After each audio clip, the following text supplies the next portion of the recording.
ajaran yang benar tanpa memeriksa kesahihannya. Yang keempat, penyalahgunaan hadis oleh pihak tertentu. Pihak-pihak yang memiliki agenda tertentu bisa memanfaatkan hadis yang tidak sahih untuk mendukung pandangan atau kepentingan mereka. Tanpa pemahaman yang baik tentang kriteria kesahihan hadis, siswa dan masyarakat bisa terjebak dalam ideologi yang salah. Dampaknya yang pertama, manipulasi agama. Kelompok tertentu bisa menggunakan hadis lemah atau palsu untuk meraih kekuasaan atau keuntungan pribadi dengan memanfaatkan ketidaktahuan masyarakat. Yang kedua dampaknya yaitu kehilangan objektivitas. Siswa mungkin mulai menilai semua hadis sebagai sama tanpa mempertimbangkan konteks atau tingkat keabsahannya. Yang kelima, kehilangan kepercayaan pada metode ilmiah dalam Islam. Salah satu keistimewaan tradisi keilmuan Islam adalah menggunakan metodologi ilmiah dalam menilai hadis. Jika guru tidak mengajarkan tentang kriteria kesahihan hadis, siswa akan kehilangan pemahaman tentang pentingnya penelitian ilmiah dan metode kritik terhadap sumber-sumber agama. Dampaknya yang pertama, penyimpangan dari prinsip ilmiah. Tanpa pemahaman yang kuat tentang kritik hadis, misalnya ilmu mustalah al-hadis, siswa mungkin kehilangan keterampilan dalam menganalisis sumber-sumber agama secara kritis. Yang kedua, dampaknya kemunduran intelektual, penekanan pada hanya teks hadis tanpa memperhatikan metode ilmiah bisa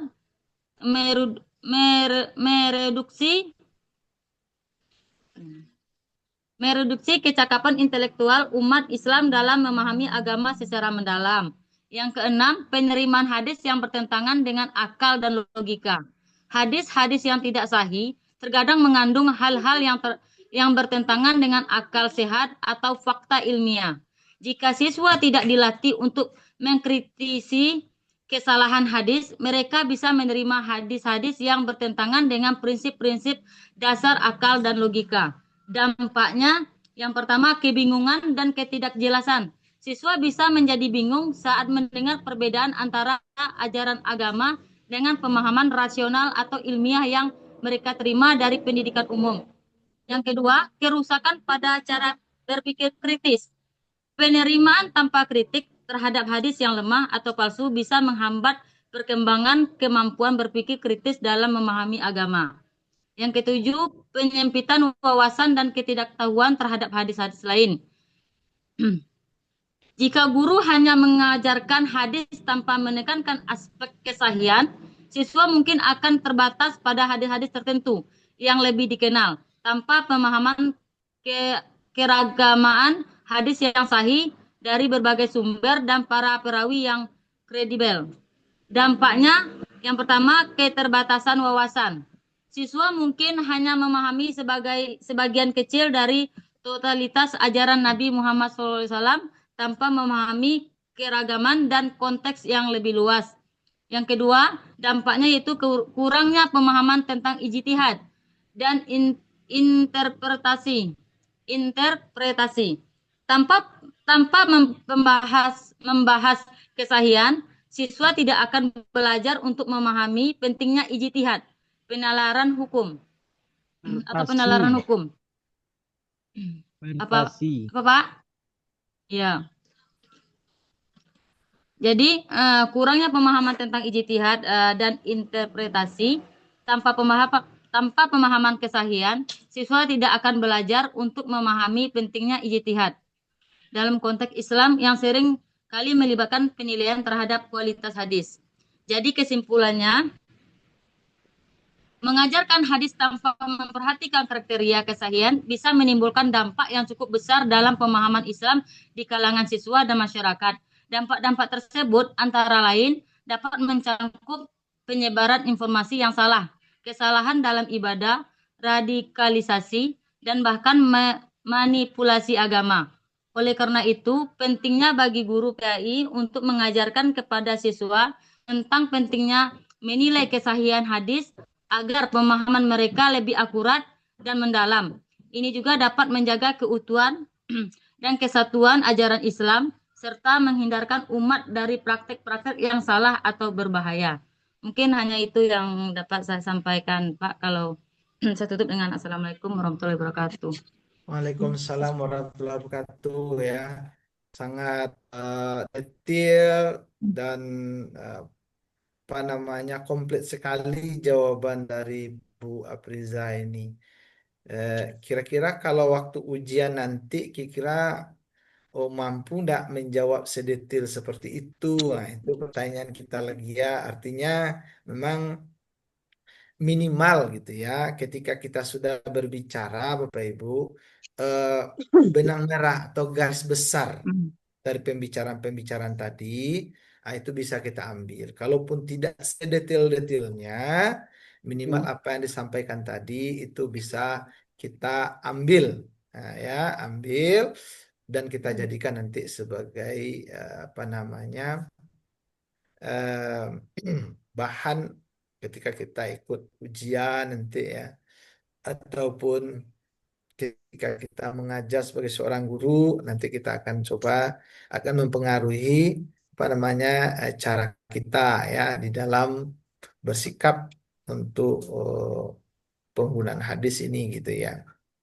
Baik Bapak Ibu, untuk selanjutnya kalau masih ada yang dari kelompok 4 mau menambahkan kita buka. Tapi kalau tidak kita coba lanjut ke tanya nomor 5. Izin Pak, Iya, menjawab silakan. untuk pertanyaan nomor 5. Iya. Baik, Assalamualaikum warahmatullahi wabarakatuh. Eh, Waalaikumsalam Waalaikumsalam warahmatullahi wabarakatuh. warahmatullahi wabarakatuh. Perkenalkan nama saya Jupri Pak, dari Hmm, SD 10 Painan Timur. ya. Di sini kami dari kelompok 5 akan mencoba untuk menjawab pertanyaan yang Bapak berikan tadi. Yang mana pertanyaannya, bagaimana pemahaman tentang kedudukan hadis sebagai sumber hukum kedua dapat menjadi alat untuk menumbuhkan sikap moderasi wasatiyah dalam beragama? Jawabannya, Pak, pemahaman tentang kedudukan hadis sebagai hukum kedua dapat menjadi alat untuk menumbuhkan sikap moderasi dalam beragama dengan beberapa cara. Yang pertama, caranya menghargai hierarki sumber hukum. Itu caranya, Pak. Yang pertama. Apa maksudnya? Memahami bahwa Al-Quran adalah sumber hukum utama dan hadis sebagai sumber hukum kedua membantu dalam menentukan prioritas dan memahami hubungan antara keduanya. Hal ini dapat membantu dalam menghindari ekstremisme dan memastikan bahwa ajaran agama diterapkan secara seimbang. Itu cara yang pertama. Yang kedua, Pak, mengembangkan pemahaman yang proporsional. Maksudnya apa? Dengan memahami peran hadis sebagai sumber hukum kedua, seseorang dapat mengembangkan pemahaman yang proporsional tentang ajaran agama dan tidak terlalu ekstrim dalam menafsirkan atau mengamalkan ajaran tersebut. Itu yang kedua caranya. Yang ketiga, cara ketiga, menghindari penafsiran yang sempit. Maksudnya apa? Pemahaman tentang kedudukan hadis sebagai sumber hukum kedua dapat membantu dalam menghindari penafsiran yang sempit dan ekstrem tentang ajaran agama. Dengan memahami konteks dan tujuan hadis, seorang dapat mengembangkan pemahaman yang lebih luas dan modern. Yang keempat caranya, meningkatkan toleransi dan keterbukaan. Maksudnya gimana? Maksudnya gini, Pak. Dengan memahami bahwa hadis adalah sumber hukum kedua, seseorang dapat meningkatkan toleransi dan keterbukaan terhadap perbedaan pendapat dan penafsiran dalam agama. Hal ini dapat membantu dalam menciptakan lingkungan yang lebih harmonis dan damai. Cara yang kelima, mengembangkan sikap kritis.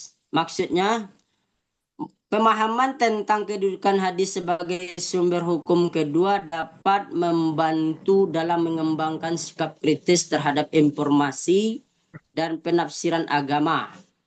Dengan memahami metode penafsiran dan analisis hadis, seseorang dapat mengevaluasi informasi dengan lebih baik dan menghindari penafsiran yang ekstrim. Mungkin itu jawaban dari kami, Pak. Terima kasih. Assalamualaikum warahmatullahi wabarakatuh. Waalaikumsalam warahmatullahi wabarakatuh. Ya, terima kasih Pak Jupri ya sudah memberikan tanggapan untuk pertanyaan yang kelima. Bapak Ibu, ada yang mau menambahkan pendapatnya Pak Jupri ya terkait tadi pemahaman tentang kedudukan hadis sebagai sumber hukum kedua gitu.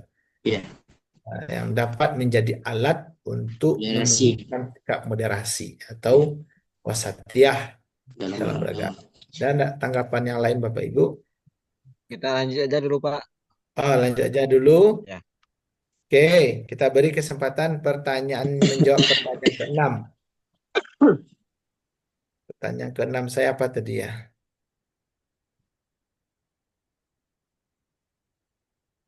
Pertanyaan ke-6 saya tadi ya, evaluasi pernyataan berikut. Nah, jadi ada pernyataan ini di soalnya semua hadis dhaif tidak memiliki nilai sama sekali dalam Islam. Apakah pernyataan ini sepenuhnya benar atau perlu diklarifikasi? Berikan alasan berdasarkan materi yang ada. Nah, ini agak agak ada singgungannya dengan pertanyaan dari Bapak apa tadi? Kira gimana? Apakah ketika dia itu doif, ya? Nah, apakah hadis ini eh, pernyataan ini sepenuhnya benar atau perlu diklarifikasi? Nah, itu. Oke, silakan yang berikan pendapatnya, Bapak Ibu, silakan. Dari kelompok 6 ya.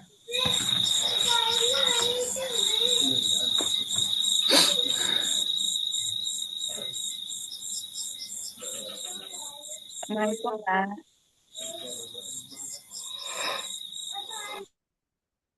Oke, saya mute-kan ya kalau yang nak menjawab, tapi kalau menjawab tolong dihidupkan lagi mic-nya. Dari kelompok 6 kita persilahkan untuk memberikan tanggapan. Assalamualaikum, Pak. Waalaikumsalam warahmatullahi wabarakatuh. Silakan Bu. Baik, Pak, saya Jumnarti akan menyampaikan dari kelompok 6 materinya yaitu evaluasi pernyataan berikut. Semua hadis dhaif tidak memiliki nilai sama sekali dalam Islam. Apakah pernyataan ini sepenuhnya benar atau perlu diklarifikasi? Berikan alasannya berdasarkan materi.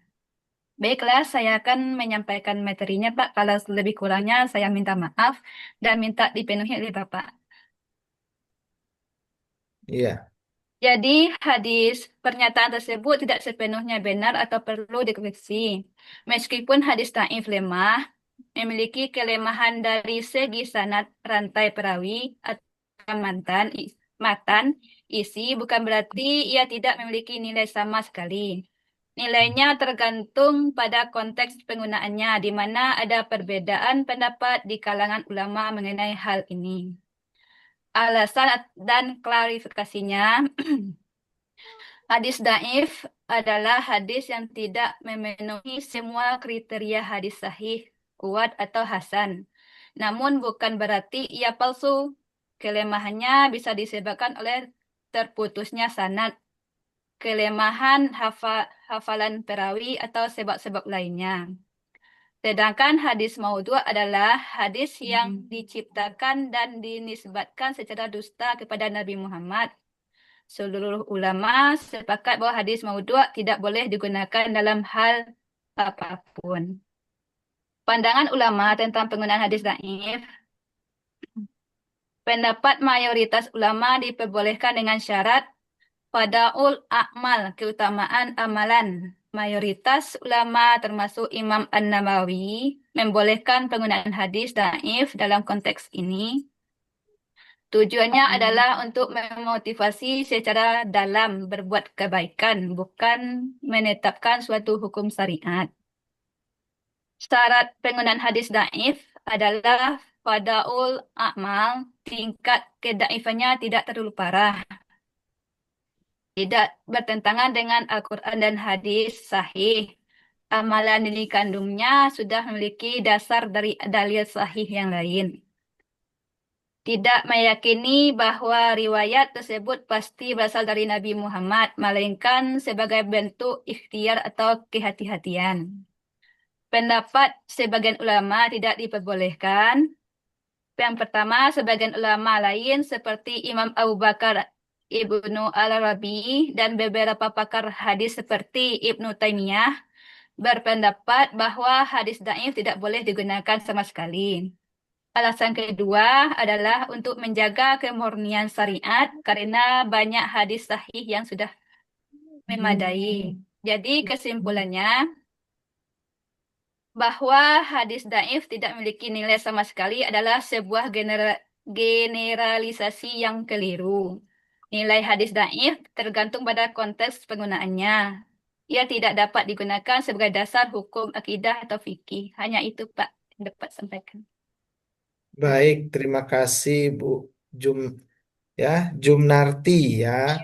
Ya, menurut saya ini jawabannya Bu Jumnarti ini juga sekaligus ya seperti yang ditanyakan oleh Pak Anzabal Akbar tadi itu terjawab. Nah, nanti akan saya juga berikan ulas sedikit ya.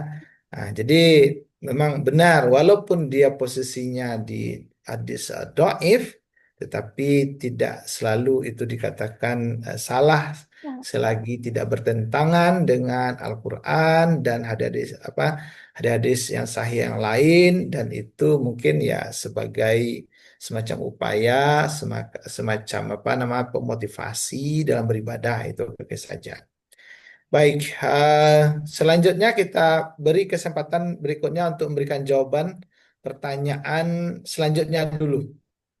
Nah, pertanyaan ketujuh dari kelompok 7.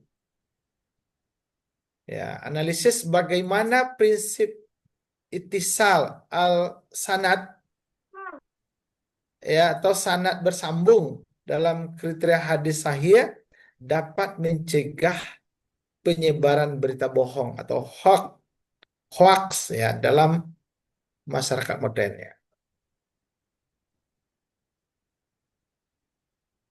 Ya, silakan yang dari kelompok 7 memberikan tanggapan.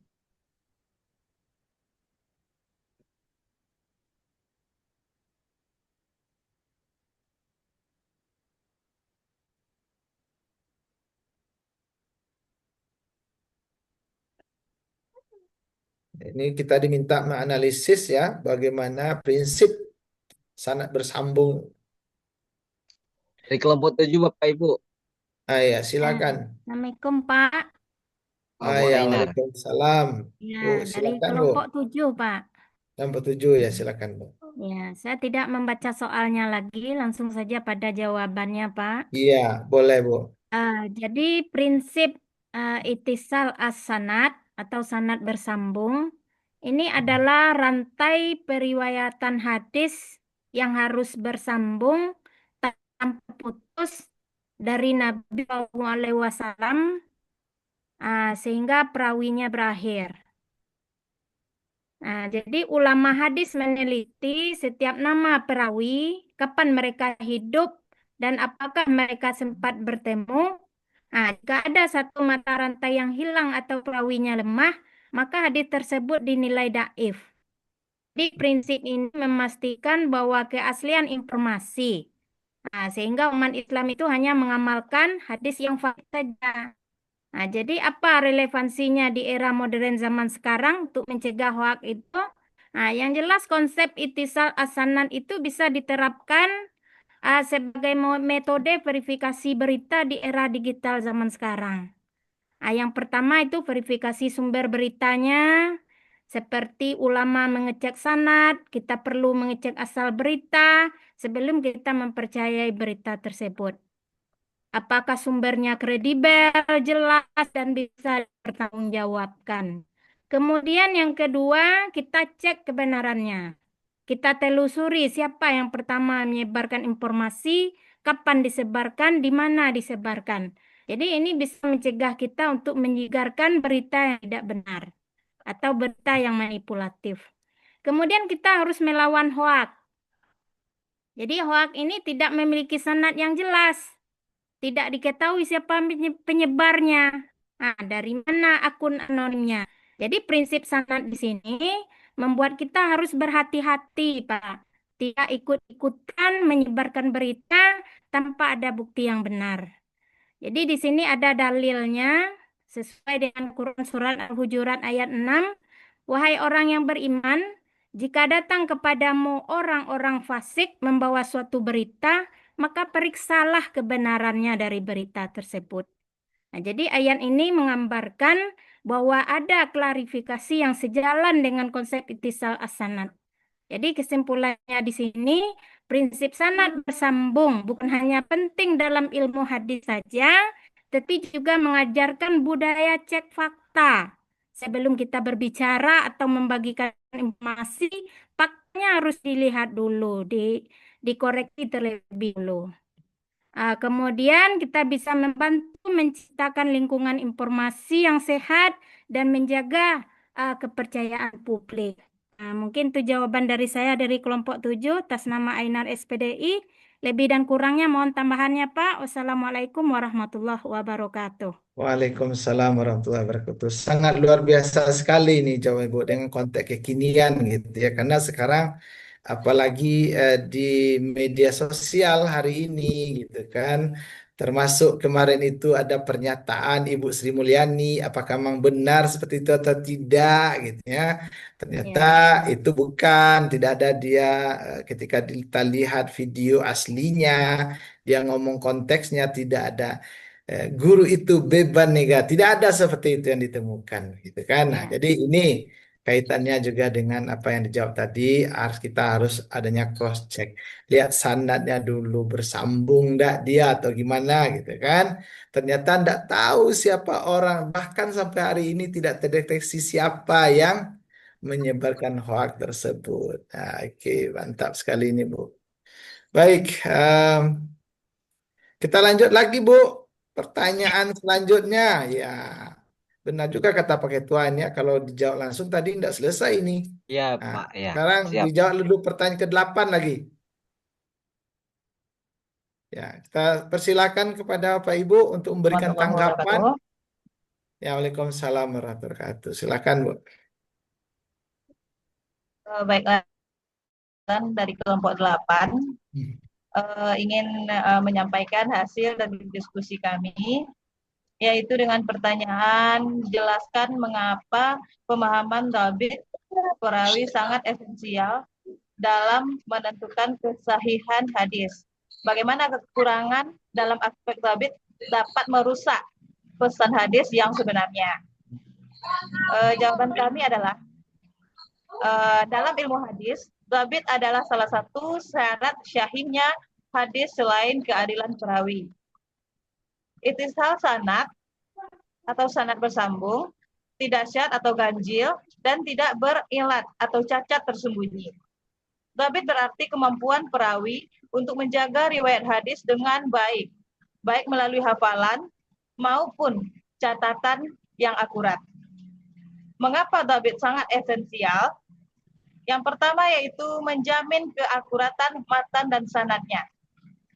Perawi yang kuat hafalannya memastikan bahwa isi hadis atau matan dan rantai sanadnya tidak berubah dari periwayat sebelumnya. Yang kedua, menghindari distori makna.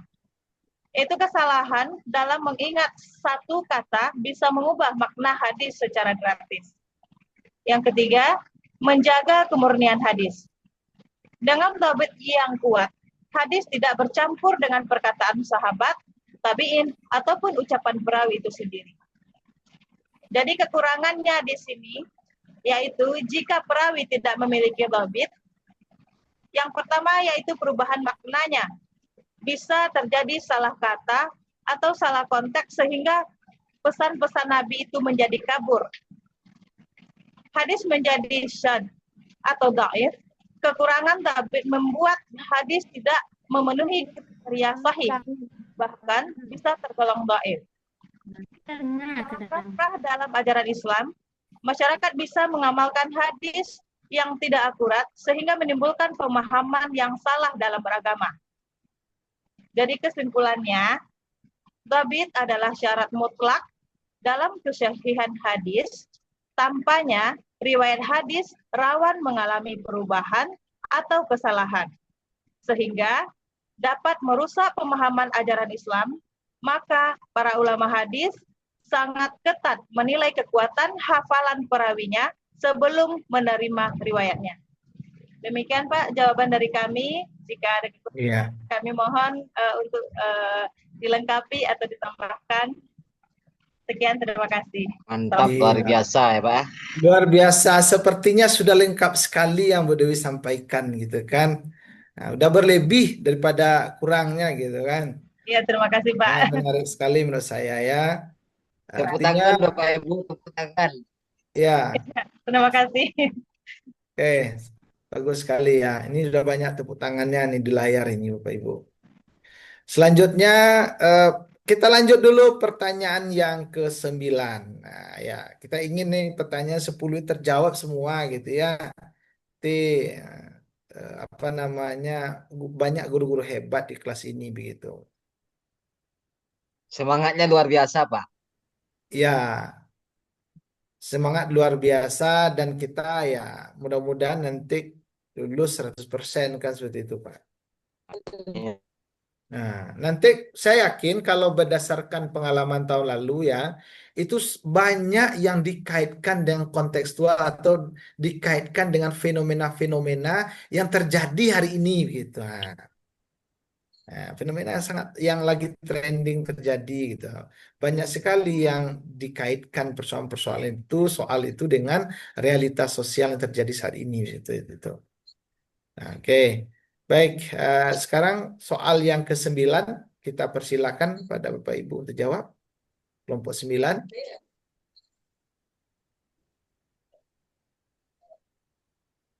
Baik Pak, Ya. mohon izin. Assalamualaikum warahmatullahi wabarakatuh. Waalaikumsalam warahmatullahi wabarakatuh. Mungkin kami akan menyampaikan hasil diskusi kami dari kelompok 9 Pak. Barangkali masih banyak kekurangan mohon masukannya Pak. Yang mana soal dari kelompok untuk kelompok 9 kaitkan pemahaman terhadap kedudukan dan fungsi hadis dengan peran guru PAI sebagai agen perubahan. Bagaimana guru PAI dapat menginspirasi siswa untuk menjadikan hadis sebagai pedoman hidup yang aplikatif. Pemahaman terhadap kedudukan dan fungsi hadis dalam Islam sangat penting, terutama dalam konteks pendidikan agama Islam. Hadis merupakan sumber hukum yang kedua setelah Al-Quran, yang menjelaskan dan merinci isi Al-Quran serta menjadi panduan praktis dalam kehidupan sehari-hari. Ketika dikaitkan Pak dengan guru PAI sebagai agen perubahan, guru memiliki tanggung jawab yang strategis untuk tidak hanya mentransfer ilmu, tetapi juga membentuk karakter peserta didik kita. Baik cara sikapnya, cara berpikirnya, agar siswa kita itu menjadi nilai-nilai Islam yang baik. Kemudian apa hubungannya antara pemahaman hadis dengan guru PAI? Yang pertama, kedudukan hadis menjadi penjelas atau bayan, penguat atau takkid, dan pelengkap ajaran Al-Quran. Kemudian fungsi hadis sebagai sumber hukum, etika, inspirasi moral dan dalam Islam. Kemudian peran guru PAI agen perubahan dalam membentuk akhlak dan nilai Islami. Kemudian pemberi teladan dalam menerapkan nilai-nilai hadis dalam kehidupan sehari-hari. Cara guru PAI menginspirasi siswa menjadikan hadis sebagai pedoman hidup aplikatif Di antaranya adalah kontekstualisasi hadis dalam kehidupan siswa. Guru harus mampu menjelaskan isi hadis dalam konteks kehidupan modern siswa. Contohnya hadis tentang kejujuran bisa dikaitkan dengan sikap jujur saat ujian, kemudian mengerjakan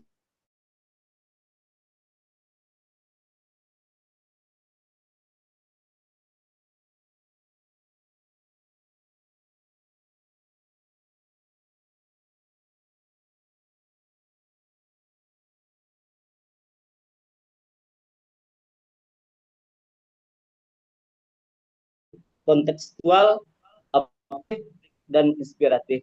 Guru bimbing siswa untuk menjadikan hadis sebagai pedoman hidup, hanya dipahami tetapi tidak mampu untuk diamalkan dalam kehidupan sehari-hari mereka. Demikian saja Pak, terima kasih. Assalamualaikum warahmatullahi wabarakatuh. Waalaikumsalam warahmatullahi wabarakatuh. Sangat luar biasa sekali Pak Nazabal Akbar ya. Terima kasih atas jawabannya dari kelompok 9. Dan terakhir yang kelompok 10, kita beri juga kesempatan untuk memberikan tanggapan atau memberikan jawaban dari pertanyaan yang sudah kita berikan, Bapak Ibu. Assalamualaikum warahmatullahi wabarakatuh. Waalaikumsalam warahmatullahi wabarakatuh. Di sini kami dari kelompok 10, Pak. Iya, Saya silakan Pak Rahman. mewakili kawan-kawan dari kelompok 10. Pertanyaannya di kelompok 10 ini, mengapa pemahaman terhadap syaz, penyimpangan, dan illat atau tersembunyi sangat penting dan membentuk sikap ilmiah dan moderasi dalam memahami hadis? Jawabannya, Pak, pemahaman terhadap syaz, penyimpangan, dan illat atau cacat tersembunyi bukan hanya penting untuk menilai kesahihan hadis, tetapi juga berperan besar dalam membentuk sikap ilmiah dan moderasi. Yang pertama, membentuk sikap ilmiah. Kenapa membentuk sikap ilmiah? Karena di dalamnya terdapat kritis dan objektivitas. Yaitu mengetahui adanya syaz dan ilat melatih kita untuk tidak langsung menerima suatu hadis hanya karena sanadnya tampak kuat, tetapi tetap meneliti lebih dalam. Yang kedua, dari segi metodologis, ilmu hadis menurut penggunaan kaedah-kaedah yang teruji, kulit buta. Hal ini menumbuhkan budaya akademik dan akademik yang sistematis. Kemudian juga rendah hati secara intelektual. Sikap ilmiah yaitu rendah hati secara intelektual karena ada kemungkinan cacat yang tersembunyi atau ilat yang hanya bisa ditemukan ulama besar. Kita diajarkan untuk tidak tergesa-gesa menyimpulkan tanpa rujukan pada ahli. Yang kedua, pemahaman terhadap syaz dan ilat ini menumbuhkan moderasi. Moderasi diantaranya menghindari sikap ekstrim. Tanpa pemahaman syaz, seseorang bisa tergelincir pada sikap tekstual atau ekstrim, menerima semua hadis apa adanya mesti bertentangan dengan riwayat yang lebih kuat. Dan juga tanpa pemahaman ilat, seseorang bisa jatuh pada skeptisisme ekstrem, menolak hadis sahih karena dianggap mencurigakan. Dengan memahami dua konsep ini, kita berada di tengah, menerima hadis sahih dengan argumen ilmiah, menolak yang lemah dengan alasan metodologis. Seterusnya juga menumbuhkan moderasi ini, yaitu menghargai perbedaan mazhab. Banyak perbedaan fikih muncul karena ulama menilai ada atau tidaknya asas atau ilat pada suatu hadis. Dengan memahaminya, kita bisa lebih toleran terhadap keragaman pendapat. Selanjutnya juga mencegah fanatisme buta.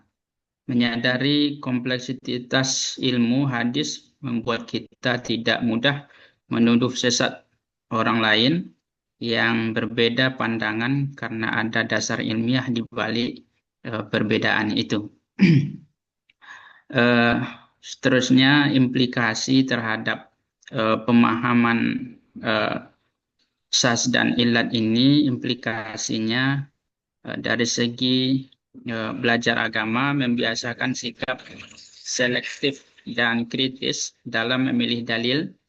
Dalam kehidupan sosial, melahirkan umat yang moderat, tidak gampang mengklaim ini pasti sunnah tanpa penelitian, dan tidak mudah menolak hadis sahih hanya karena tampak berbeda dengan logika pribadi. Dalam pendidikan, membentuk generasi yang berpikir rasional, kritis, namun tetap taat pada prinsip agama. Kesimpulan, Pak, pemahaman terhadap sas dan ilat bukan hanya urusan teknis ilmu hadis, tetapi juga mendidik akal dan hati untuk bersikap ilmiah, kritis, objektif, sekaligus moderat. Inilah yang menjaga umat dari sikap tergesa-gesa, fanatik, sempit, maupun skeptis berlebihan dalam memahami hadis. Demikian, Pak. Terima kasih. Assalamualaikum warahmatullahi wabarakatuh. Waalaikumsalam warahmatullahi wabarakatuh. Ya, sangat menarik sekali ya, sudah diberikan semua jawaban dari pertanyaan-pertanyaan yang saya ajukan dari awal itu. Kita beri aplaus untuk semua terlebih dulu ya. Untuk semua.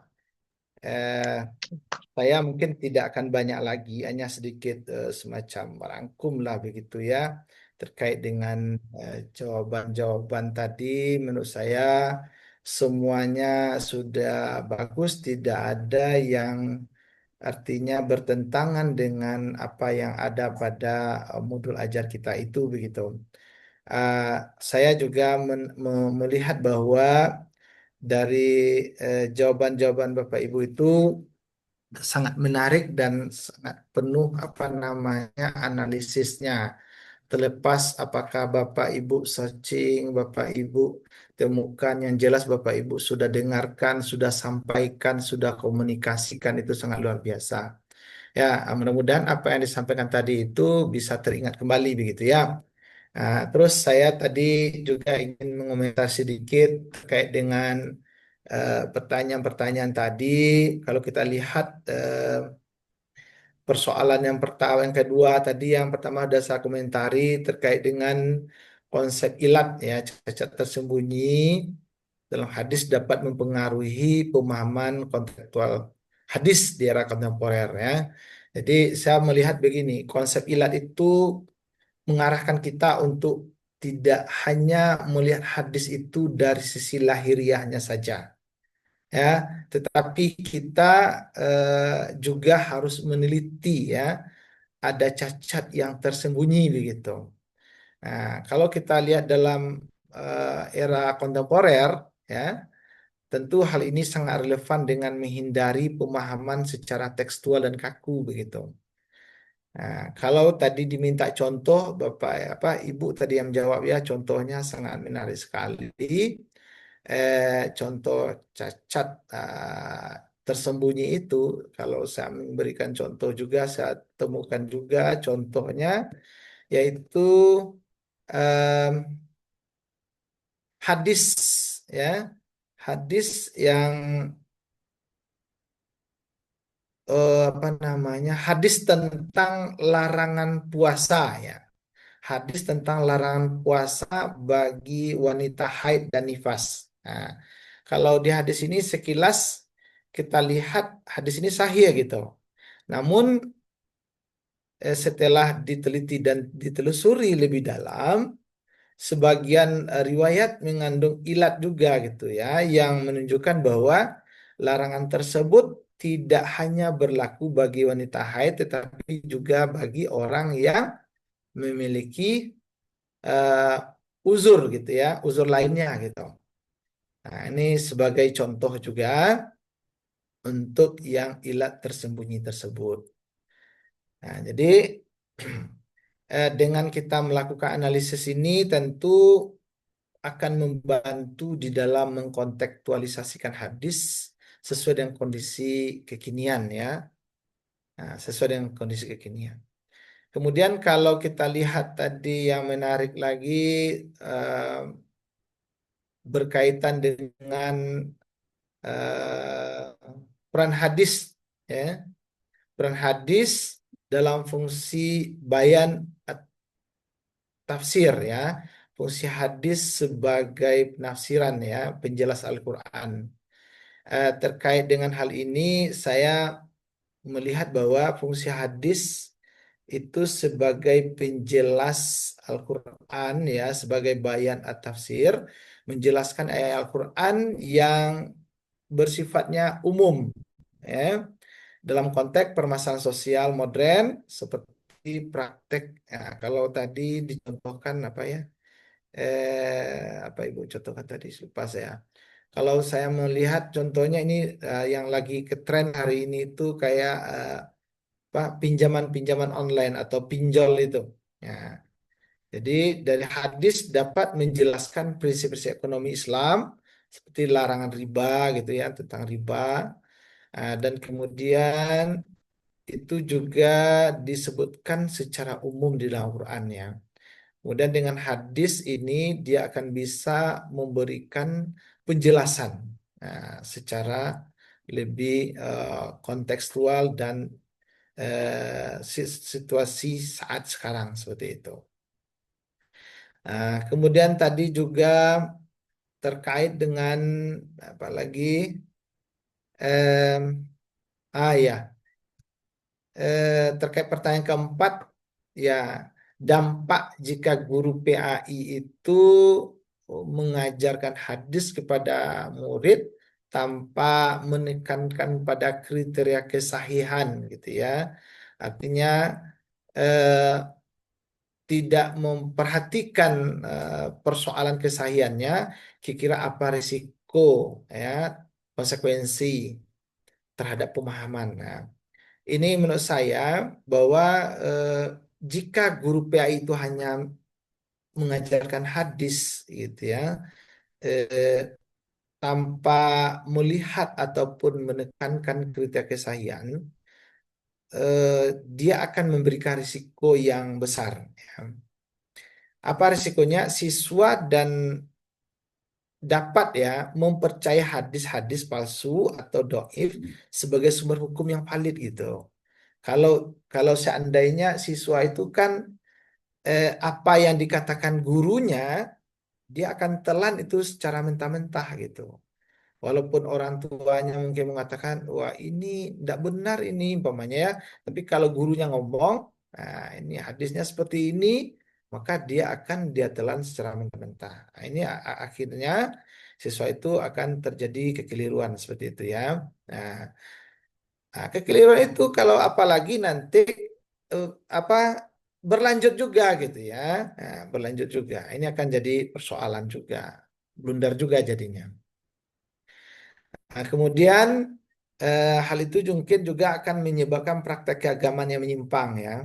Tadi sudah jelaskan lebih panjang dan bisa juga dalam konteks menyebarkan hoax kita gitu. Nah, atau bahkan doktrin yang bertentangan dengan Al-Quran dan Sunnah.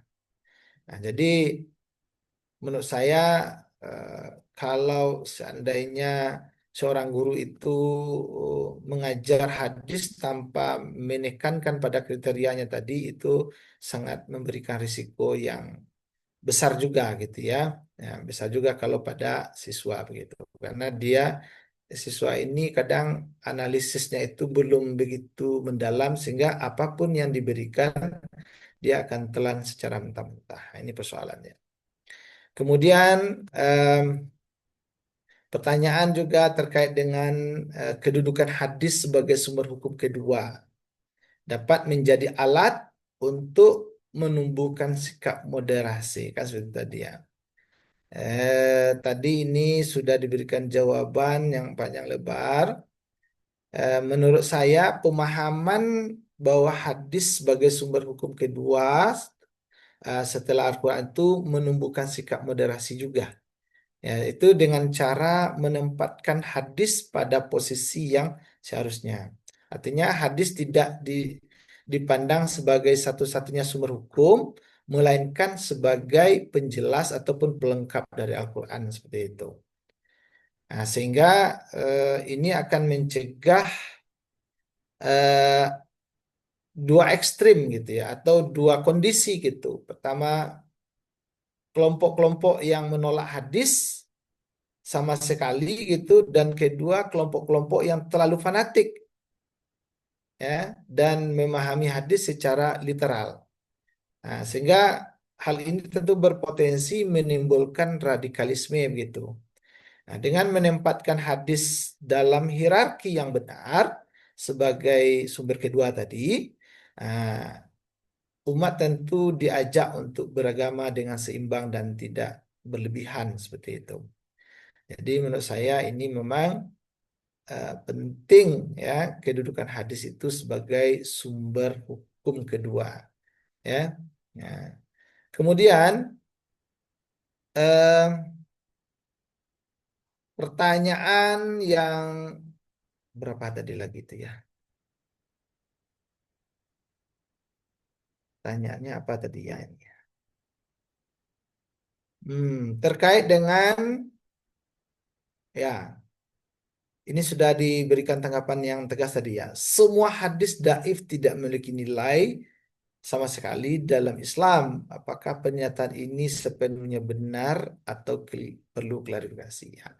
Jadi terkait dengan ini saya setuju dengan pendapat yang tadi bahwa begini, eh, seperti yang ditanyakan oleh Bapak tadi juga bahwa hadis itu dia hadis dhaif gitu.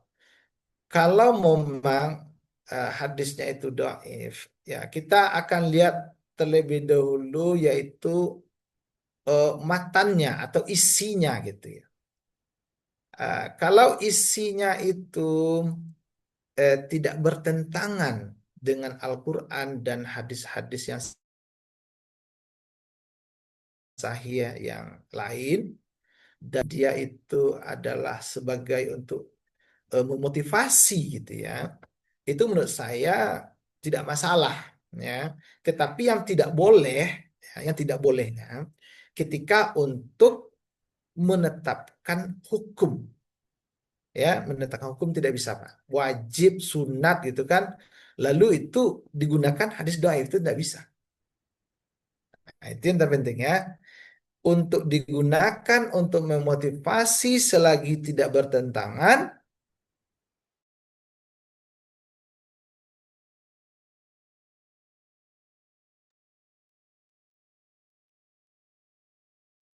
ya, yang bertentangan itu kalau seandainya dalam penetapan hukum salah. Nah, itu tanggapan saya seperti itu. Kemudian terkait dengan sanad bersambung tadi ya, prinsip istishal as-sanad ya, atau sanad bersambung dalam kriteria hadis sahih dapat mencegah penyebaran berita bohong. Nah, ya. Jadi kita sebagai seorang guru menurut saya itu memang harus benar-benar memahami atau melihat sanad ya, apakah dia itu terputus atau bersambung begitu. Kalau kita kaitkan dengan kondisi hari ini, tadi saya contohkan seperti Ibu Sri Mulyani begitu ya, itu yang menyebarkan hoax dan sebenarnya tidak ada seperti itu. Nah, saya secara pribadi tidak menemukan ya pernyataan-pernyataan Ibu Sri Mulyani itu seperti yang banyak di media sosial yang kita temukan. Bahkan sekarang dengan kemajuan teknologi ya, itu kan teknologi artificial intelligence yang menyerupai orangnya begitu ya, suaranya, gerakannya, dan itu padahal tak benar begitu. Nah, ini kalau dalam konteks hadis maka kita benar-benar melihat sanadnya dulu gitu ya. Jadi tidak cepat kita menerima apakah sanadnya ini bersambung atau terputus begitu ya. Nah, sehingga itu akan perlu di sana itu kita apa namanya selektif gitu ya. Harus meningkatkan dulu semacam literasi kita begitu. Ataupun kalau kita mendapatkan sebuah informasi harus kita cross check dulu kebenarannya. Nah, ini datangnya dari mana? Setelah itu dari sini nanti siapa yang menyebarkan, kemudian siapa lagi. Nah, jadi harus jelas sumbernya itu. Kalau dalam konteks ya, dalam statistik itu ya, itu namanya ada datanya data primer gitu ya, data utamanya dulu itu dari mana. Lalu kepada siapa lagi, kemudian siapa lagi gitu. Nah, ini penting sekali untuk apa namanya di zaman sekarang eh, di dalam menangkis hoax tadi itu, kalau dalam konteks hadis kita harus benar-benar melihat sanadnya tadi seperti itu. Nah, kemudian tadi juga pertanyaan terhadap mengapa pemahaman terhadap David, kekuatan hafalan perawi gitu ya, orang dalam menentukan kesahihan hadis ya. Bagaimana kekurangan dalam aspek David dapat merusak pesan hadis yang sebenarnya. Ya, jadi memang para ulama hadis itu Bapak Ibu, kalau seseorang itu tidak memiliki yang namanya hafalan yang kuat, ya, dia ada kemungkinan terjadi nanti kesalahan seperti itu. Ada kemungkinan nanti dia ketika dia terima dari si B sampai ke si C, ternyata dari sanad itu salah satu dari perawinya itu dia hafalannya itu tidak kuat begitu. Nah, kalau kita contohkan dalam konteks permainan, saya sudah cobakan Bapak Ibu. 10 mahasiswa saya bisikkan ke telinganya satu kalimat dan yang lainnya itu berantai ke depannya. Ya, berantai. Saya duduk di tempat duduk di pinggir pantai. Nanti di ujungnya ada itu ternyata lagi. Kenapa? Salah penerimaan ataupun hafalannya tidak kuat. Ini ternyata nanti apa yang saya sampaikan di awal, ternyata sampai di ujung tidak seperti itu lagi begitu. Nah, ini dia. Makanya di sini perlu dalam konteks David itu hafalan itu harus kuat para perawi gitu. Kalau tidak kuat dia akan bisa merusak dari sisi pesan yang ada pada hadis tersebut seperti itu. Nah, ini tanggapan saya seperti itu Bapak Ibu ya. Nah, kemudian terkait lagi dengan kedudukan dan fungsi hadis ya. Sebagai kita seorang guru PAI, agen perubahan. Nah, bagaimana guru PAI dapat menginspirasi siswa untuk menjadikan hadis sebagai pedoman hidup, ya kan seperti itu ya. Menurut saya sebagai guru PAI itu harus mampu menyajikan hadis bukan sekedar teori gitu. Nah, tetapi sebagai pedoman hidup yang relevan. Kalau perlu guru PAI mempraktekkan dalam kehidupannya dulu terhadap ya matan hadisnya tersebut seperti itu. Memberi contoh dan teladan dulu hendaknya. Nah, jadi eh, dengan menjelaskan fungsi hadis juga gitu ya sebagai penjelas Al-Quran, guru kita harapkan dapat menunjukkan bagaimana hadis memberikan solusi praktis untuk masalah. Nah, jadi bagaimana guru ini juga bisa em, dengan hadis-hadis ini bisa menjelaskan ke siswa untuk penyelesaian masalah yang lebih kontemporer begitu. Nah, kalau dalam Al-Quran itu kan banyak berbicara yang global gitu ya. Apa nama yang global yang umum dan dia itu memang sesuai dengan situasi zaman kapanpun begitu. Tetapi untuk bisa menafsirkan ataupun eh, mengkontekstualisasikan dengan situasi kekinian, itu kan butuh di situ hadis. Nah, jadi seorang guru menurut saya itu harus mampu memberikan contoh juga, kemudian juga mampu dia itu eh, memperlihatkan ke siswa bahwa hadis itu ternyata bisa memberikan solusi gitu ya terhadap persoalan-persoalan yang terkini seperti itu. Nah, kemudian yang terakhir tadi mengapa pemahaman terhadap SAAS atau penyimpangan dan ilah atau cacat tersembunyi sangat penting dalam membentuk sikap ilmiah dan moderasi dalam memahami hadis. Ya, jadi menurut saya juga pemahaman eh, SAAS dan ilah itu suatu pemahaman yang sangat penting untuk membentuk sikap ilmiah gitu ya. Nah, karena kedua eh, kedua hal tersebut menuntut penelitian yang mendalam gitu dan kritis terhadap hadis gitu. Nah, seseorang tidak akan hanya menerima hadis secara mentah-mentah hanya karena sanadnya terlihat bagus begitu seperti katakan teman apa jawaban dari Bapak apa tadi itu ya.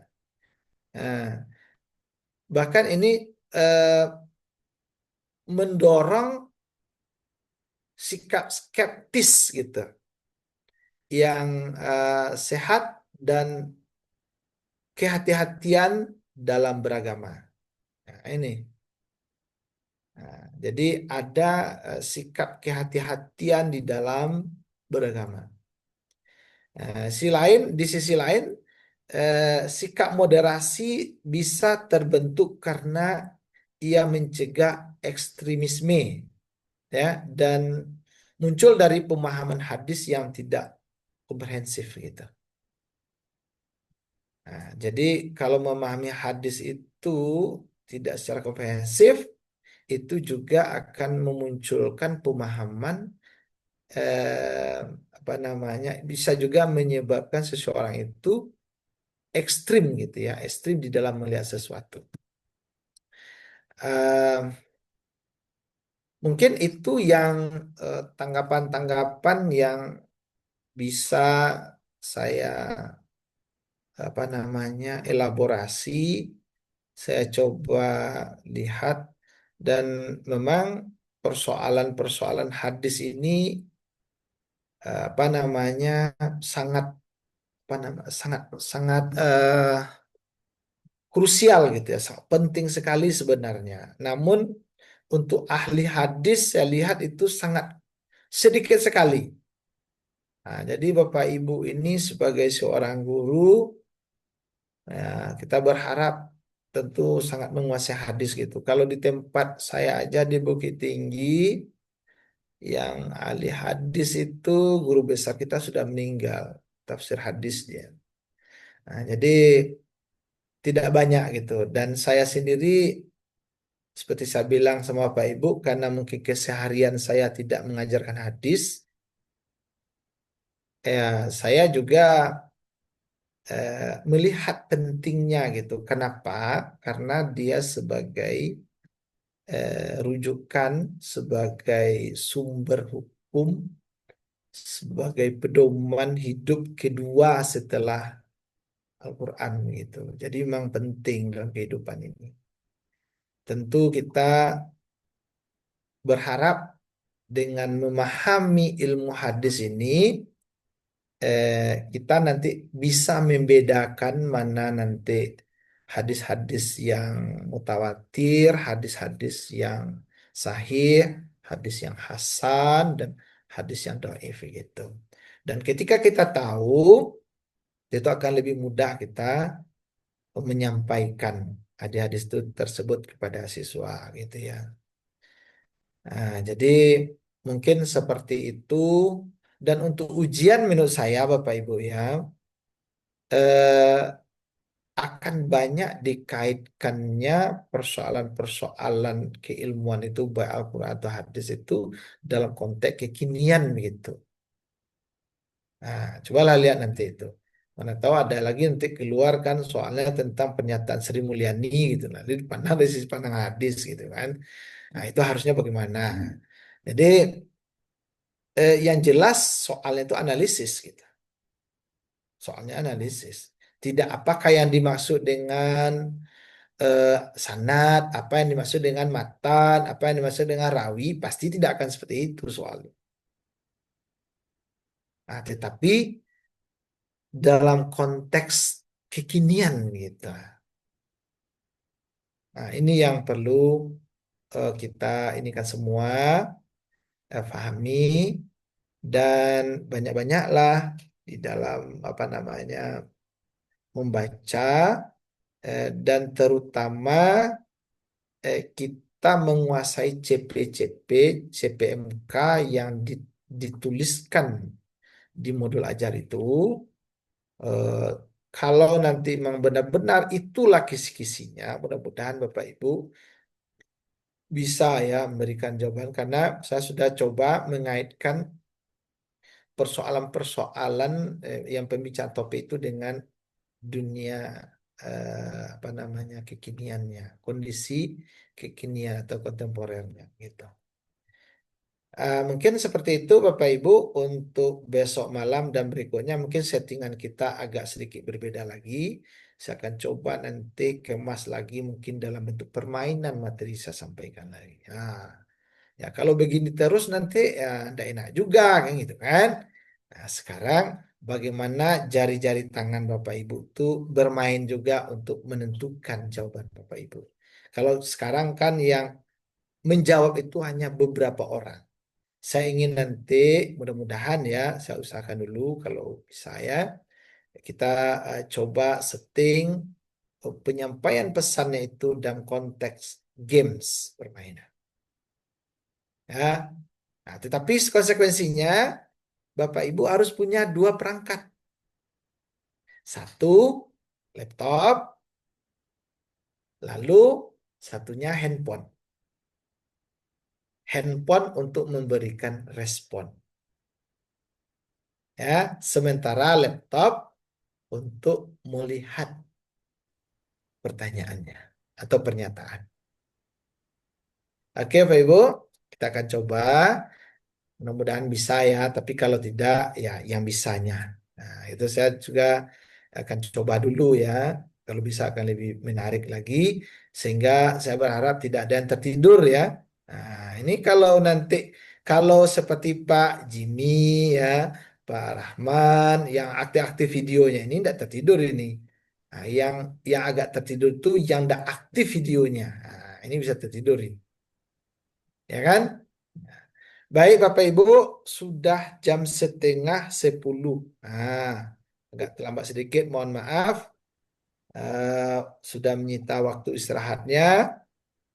Untuk malam ini akan kita cukupkan demikian. Tapi sebelumnya, kalau masih ada Bapak Ibu yang kalau pertanyaan tahan dulu, nanti kita coba diskusikan lagi. Kalau ada yang belum absen, silakan diambil absennya. Ada lagi yang belum absen Bapak Ibu? Sudah semua? Sudah, Pak. Sudah semua, Pak. Sudah. Oke, baik. Mungkin itu saja Pak. untuk pertemuan kita malam ini. Tidak banyak yang bisa saya dampingi atau saya berikan pandangan tidak begitu banyak karena Bapak Ibu lebih ahli daripada saya tentang topik yang saya bicarakan ini. Ini masalahnya. Nah, jadi itu saja Bapak Ibu ya. Mohon maaf atas kekurangan. Kita akhiri pertemuan kita dengan membaca hamdalah. Alhamdulillahirobbilalamin. Assalamualaikum warahmatullahi wabarakatuh. Waalaikumsalam warahmatullahi wabarakatuh. Sama Bu.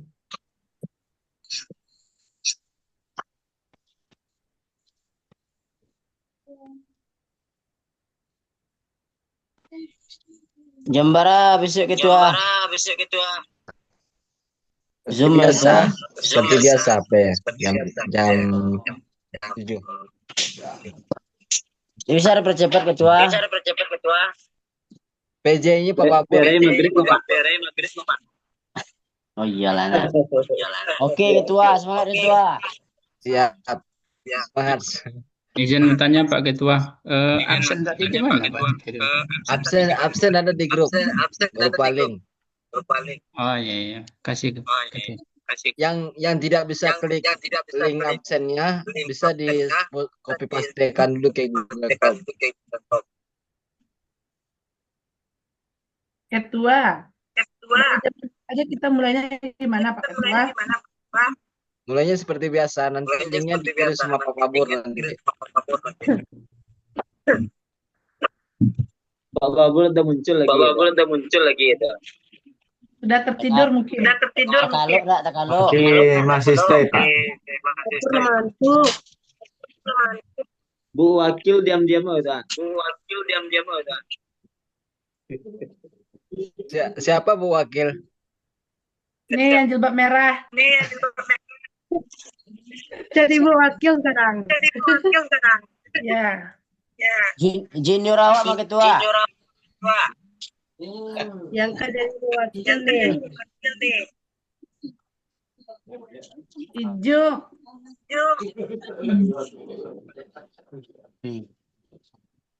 Baju free sombong Anda tuh mah. Oh iya. Kawan salokal di rumah. Nah, kan? Wah Putri. Alhamdulillah sehat. Putri baju free sombong Anda Yulai. Tak kenalnya di awak dolai. Saya pilih lah. Kenal baju free awak. Dia fokus sama lain dah. Alah ketua. Nah, kita tutup katakan hamdalah. Lalu Satu lagi. Ketua. Kelompok yang tidak ada laki-laki. Nah, malah sih badan ketua lah kalau bisa. Ketua karena hati Bernyawa ketua beko dong. Tidak selesai lo PPG kok Hidup kaum ibu-ibu. Kamu hawa banyak sama ketua. Bisa ketua milih salah cie mah. Yang kosong aja pilih ketua, yang isi jadi pilih lo.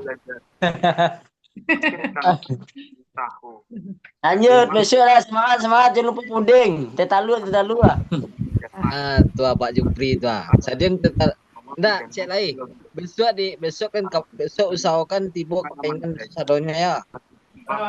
Insyaallah. Usahakan tiba di painan sadonya besok foto Samoa. Insyaallah Pak Ketua. jam berapa Ketua? Siang. Ya, pokok kalau jam 1 Jam 1 mulainya ketua. Kalau yang jauh-jauh dari selatan kalau bisa jam 2 lah tibonya tuh. Izin ketua. Wah. Kalau besok kita suruh aku kumpul di painan yo izin bana ketua. Tidak besok doh. Hari Senin ketua. Hari Senin. Oh, hari Senin. Di PCC tua. Ya. Oh ya. Acara apa? Ketua. Berarti jam 1 siang Ketua. Iya. Penandatangan MOU mah, Pak. Iya, kalau bajunya pakai baju dinas. Pakai baju dinas Berarti yang dari Kabupaten Pesisir aja Ketua. Iya, sama sisi ya. Awak Pasaman Barat masuk. Kalau Pasaman